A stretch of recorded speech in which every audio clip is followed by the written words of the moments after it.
നിരവധി സിനിമകളിൽ ശ്രദ്ധേയമായ കഥാപാത്രങ്ങൾ അവതരിപ്പിച്ച പ്രമുഖ ഇറ്റാലിയൻ നടി ഫ്രാങ്ക ബത്തോയ്യ അന്തരിച്ചു.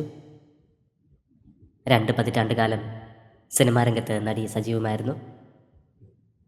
88-ാം വയസ്സിലാണ് അന്ത്യം സംഭവിച്ചത്. 1957-ലാണ് സിനിമ അഭിനയ രംഗത്തേക്ക് ചുവടുവച്ചത്. പിന്നീട് ഒട്ടേറെ സിനിമകളിൽ മികച്ച വേഷങ്ങൾ അവതരിപ്പിച്ചു.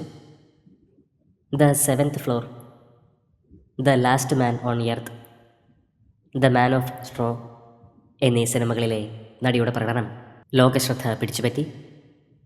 88-ാം വയസ്സിലാണ് ഫ്രാങ്ക ബത്തോയ്യ അന്തരിച്ചത്. സെപ്റ്റംബർ 13-ാം തീയതിയായിരുന്നു അന്ത്യം. സമൂഹ മാധ്യമങ്ങളിലൂടെ നിരവധി പേരാണ് ഇപ്പോൾ പ്രണാമം അർപ്പിക്കുന്നത്. ഫ്രാങ്ക ബത്തോയ്യയുടെ ആത്മാവിന് നിത്യശാന്തി ലഭിക്കട്ടെ എന്ന് നമുക്ക് പ്രാർത്ഥിക്കാം.